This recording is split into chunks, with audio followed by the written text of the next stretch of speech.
après j'ai été fatiguée et là ça fait à peu près une semaine que j'étais malade, pas bien. J'ai du mal cette année avec le changement de temps. Alors j'ai même fait mon test Covid aujourd'hui, je suis négative, mais c'est pas pour ça que je me sens mieux. Mais ça va aller. Alors aujourd'hui, avant de faire ma vidéo qui va concerner la couleur des émotions, je vais vous donner la réponse. Pour la dernière vidéo, j'ai demandé de quoi elles parlent les filles quand elles vont se faire les ongles, quand elles vont chez le coiffeur ou chez l'esthéticienne. Alors aujourd'hui, la réponse est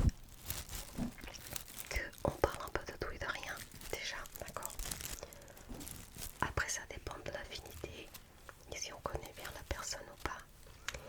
On parle du travail, on parle des études, on peut parler aussi des histoires de nos relations, de nos enfants. Et c'est un peu ça, les projets d'avenir. Et je suis contente de savoir qu'il y a des personnes qui ont vraiment un lien très important avec ces personnes-là.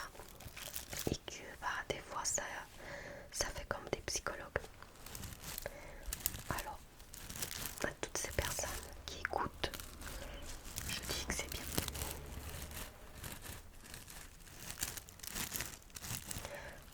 Alors aujourd'hui, avant de commencer à parler sur un livre que j'aime beaucoup, je vais déjà vous demander de vous allonger. Allongez-vous sur le dos. Fermez les yeux.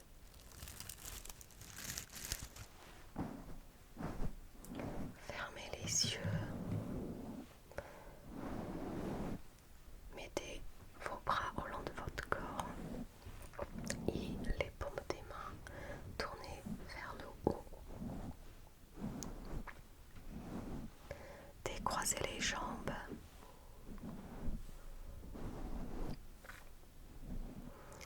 Ne serrez pas trop votre mâchoire et décollez la langue du palais. Maintenant, vous allez vous concentrer sur votre respiration. Vous inspirez, votre ventre doit se gonfler et vous soufflez.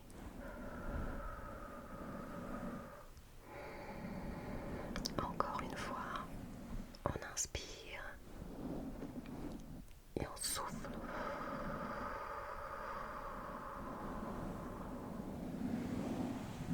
On inspire et on souffle.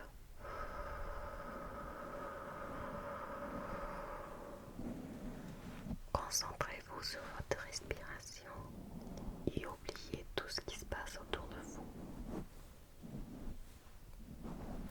Alors, je vais vous lire une petite histoire sur les émotions et à la fin, pour les commentaires, vous pouvez me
des fois quand on se réveille, on n'est pas bien. Alors c'est important le matin de parler un petit peu quand même avec les gens qui habitent avec nous. Mais qu'est-ce que tu fabriques? Lui dit son ami la petite fille. Te voici tout barbouillé. Tu t'es encore emmêlé les pinceaux. Alors il est là le petit monstre de toutes les couleurs.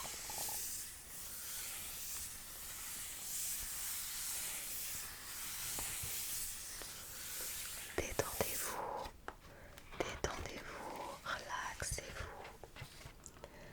Regarde-moi cette pagaille. Des émotions sans sens dessus, dessous. Ton cœur est un vrai fourre-tout. Comment veux-tu t'y retrouver? Ben oui, ça veut dire que des fois, nous sommes mélangés dans notre cœur, dans notre tête avec nos émotions. Et on a du mal même à dire comment on se sent. Et souvent, je ne sais pas si ça vous arrive, mais des fois les gens nous disent alors comment ça va? Et nous on dit ça va. Moi, et un jour, il y a quelqu'un qui m'a dit pourquoi tu me dis ça va alors que ça se voit tout de suite que ça va pas. Alors je l'ai dit, oui c'est vrai que ça va pas, mais des fois on n'a pas envie d'embêter les autres avec nos soucis. Alors il m'a dit, vas-y parle. Et alors quand on parle, on évacue et après ça allait mieux. Et c'est pareil pour les enfants. Et surtout, ne croyez pas que les adolescents, ils n'ont pas besoin de parler. Même si des fois ils répondent très mal. Parce qu'ils ont l'impression qu'ils connaissent déjà tout. Ils vont des fois très très mal à l'intérieur.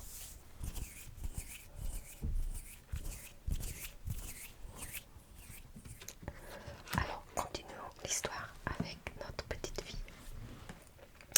Je vais te donner un conseil. Tes émotions commencent par les séparer, puis range-les chacune dans un flacon étiqueté. Ainsi tu y verras plus clair. Si tu veux, je peux t'aider à les reconnaître et à mettre de l'ordre pour que tu retrouves tout bien-être, ton bien-être. D'accord? Alors je vous montre. C'est-à-dire que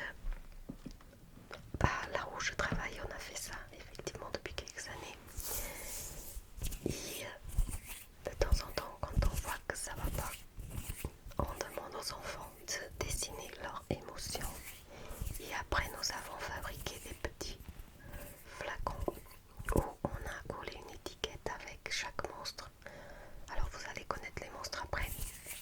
Et après, ils vont faire leur dessin. On va parler de ce qu'ils ont dessiné et on va mettre dans le flacon. Et ça va un peu mieux après. Détendez-vous, détendez-vous, relaxez-vous. La joie. Alors la joie c'est très important dans la vie de tout le monde. Alors il la dessine comme ça. Avec des gâteaux, avec des petites choses qui nous font plaisir. La joie est contagieuse et merveilleuse. Elle brille comme le soleil. Il fait vibrer le cœur tel une abeille. Quand tu es joyeux, tu as envie de rire, de sauter, de jouer, de danser. Et tu veux partager la gaieté avec ceux que tu aimes, avec le monde entier. C'est vrai, il y a des gens qui sont des petits rayons de soleil. Et ça, c'est très important de savoir apprécier.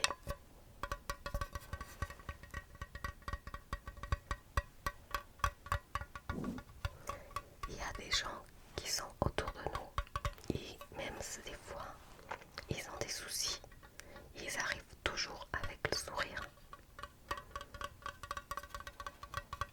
Et c'est beaucoup plus intéressant de parler avec une personne qui a le sourire, qui est avec une personne et qui fait toujours la tête. Mais après, nous avons nos émotions et si la personne elle va pas bien, bah elle va pas bien. C'est peut-être à nous d'essayer d'écouter.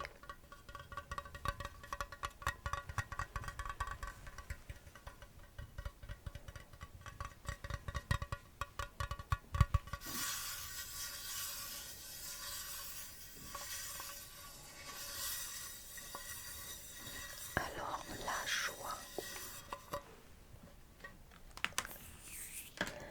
la tristesse. Oui, la tristesse, c'est aussi une émotion. Je vous montre l'image. La tristesse, c'est des petits nuages avec de la pluie. La tristesse nous accable, immense comme la mer, mélancolique comme un jour de pluie. Elle refroidit notre cœur et l'engourgit. Quand tu es triste, tu n'as envie de rien. Si quelqu'un te manque, tu te sens seul et abandonné. Parfois, les larmes coulent de tes yeux. Ça, c'est la tristesse. Alors, il faut aussi savoir dire aux personnes qui sont tristes qu'elles ont le droit de pleurer. Alors, avant, j'entendais certains parents qui disaient surtout aux garçons: tu pleures pas, t'es un homme. Déjà, un enfant, c'est pas un homme. Déjà, d'accord, pour commencer, c'est un enfant. Et pleurer, ça fait partie de la vie. Il faut arrêter d'empêcher les gens de pleurer. Moi, des fois, je dis: bah, t'as le droit de pleurer, ce que tu es triste. Et t'as le droit aussi de ne pas pleurer. Après, c'est à toi de voir. Et souvent, l'enfant, il pleure un petit peu. Et après, ça va mieux.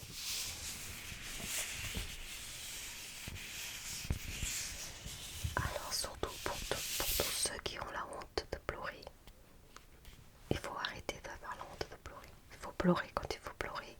Il faut rigoler quand il faut rigoler. Et il faut être dans le silence quand il faut être dans le silence. Bah, c'est tout, c'est comme ça.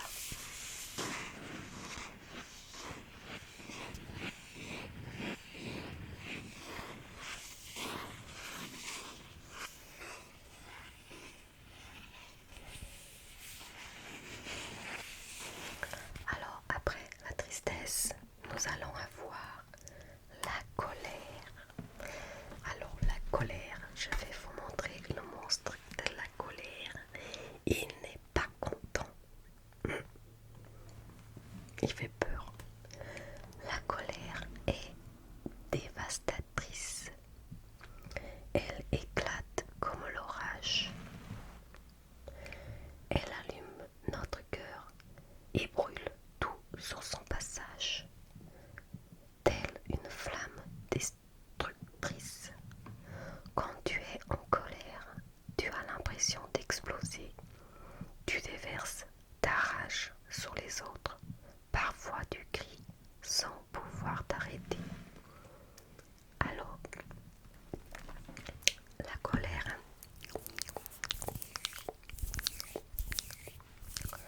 c'est un sentiment assez puissant des fois à l'intérieur de nous. Alors, il y a des gens qui, on dirait, qui sont jamais en colère. Et des autres qui sont en colère très vite. Après, attention, il faut faire la différence entre la colère et les caprices. D'accord? Mais il y a des gens, il y a des enfants qui, quand ils sont en colère, ça ne sert à rien du tout de remettre une couche et d'aller affronter la personne. Le seul conseil que je vous donne, c'est de laisser la personne se calmer. Ou alors, si c'est un enfant, vous pouvez dire: bah, tu vas dans ta chambre, tu te calmes, et moi je me calme de mon côté. Mais ça ne sert à rien d'affronter cette colère, à part si la personne ou l'enfant il se met en danger. Là, il faut réagir tout de suite. Mais sinon, souvent, les personnes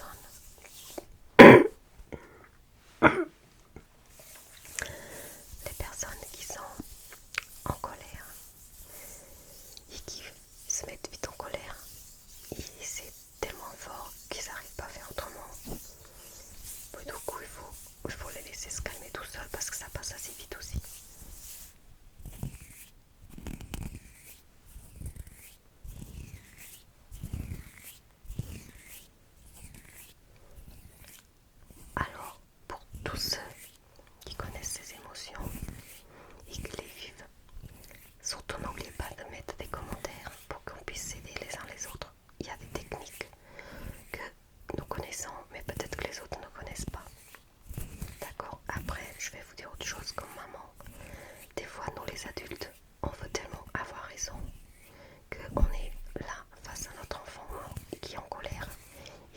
c'est moi qui a raison, c'est pas toi, non, il va, et là c'est pire. On s'en moque qui a raison à ce moment-là. Le plus important, c'est que tout le monde se calme. D'accord? Et après, une fois que tout le monde est calme, on peut parler calmement. Détendez-vous, détendez-vous. Après, nous avons une autre émotion, c'est la peur. Alors, la peur dans ce livre, elle est représentée comme ça, comme dans une forêt. La peur, elle lâche, surnoise, elle étouffe notre cœur comme un serpent. Elle se cache dans la nuit tel un voleur. Oui, souvent c'est la nuit qui fait peur. Quand tu as peur, tu te sens tout petit, faible, incapable d'agir posément et tu peux devenir méchant. Alors, la peur, tout le monde a peur de quelque chose déjà, d'accord? Il faut penser à ça déjà. Il faut pas dire, bah moi je suis un minable parce que j'ai peur de tout. Non, c'est comme ça, on peut pas contrôler les peurs. Des fois les peurs, elles viennent comme ça d'un coup. Il y a quelque chose qui nous a déclenché cette peur, et des fois on ne sait pas pourquoi. Et c'est des fois très difficile à soigner. Alors surtout un enfant quand il tombe, des fois les parents ils disent oh non, bah c'est rien, c'est rien. Non, c'est pas rien. L'enfant il est tombé, il a eu peur. Tout de suite vous devez penser à ça en disant t'as eu peur et après parler avec l'enfant. Oh la personne, il est rassuré. Parce que souvent on veut faire de notre mieux en disant c'est rien. Parce que l'enfant, ah bah il a pas de sang. Ou alors il a une petite égratignure. Mais quand il est tombé, il faut dire qu'ils ont très peur. Moi je me rappelle quand j'étais petite, je me suis cassé la tête plusieurs fois. Et pareil j'avais peur. Et oui, ma maman elle me donnait toujours un verre d'eau. Elle me disait tu veux de l'eau? Tiens, pas de l'eau. Et en même temps que je buvais de l'eau, ça passait. Ça m'aidait à vaincre ma peur.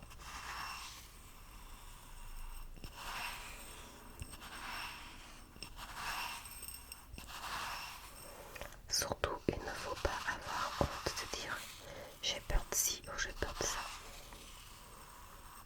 Quand on est jeune, on a peur de dire qu'on a peur parce qu'on a peur que les autres ils se moquent de nous. Alors ça, c'est très très très très un petit peu idiot.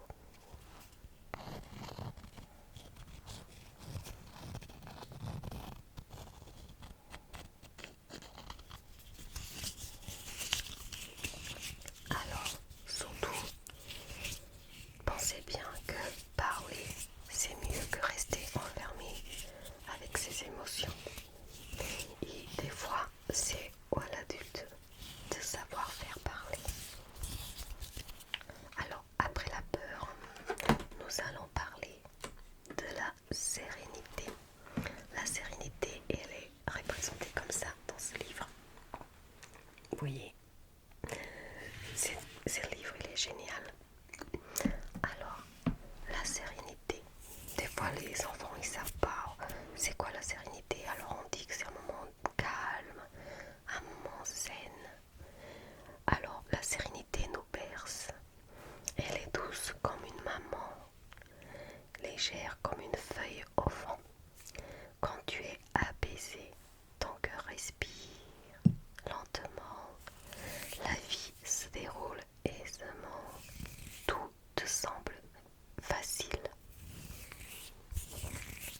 Alors, si vous avez compris un petit peu, un enfant qui est en colère, un enfant qui a peur, c'est par la sérénité qu'on va l'aider. D'accord? Parce que là c'est bien écrit. Elle est douce comme une maman. Alors, les mamans, je compte sur vous.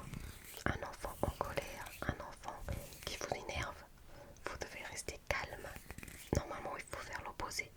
Si l'enfant il est trop énervé, et c'est à vous de vous calmer et d'essayer de le calmer.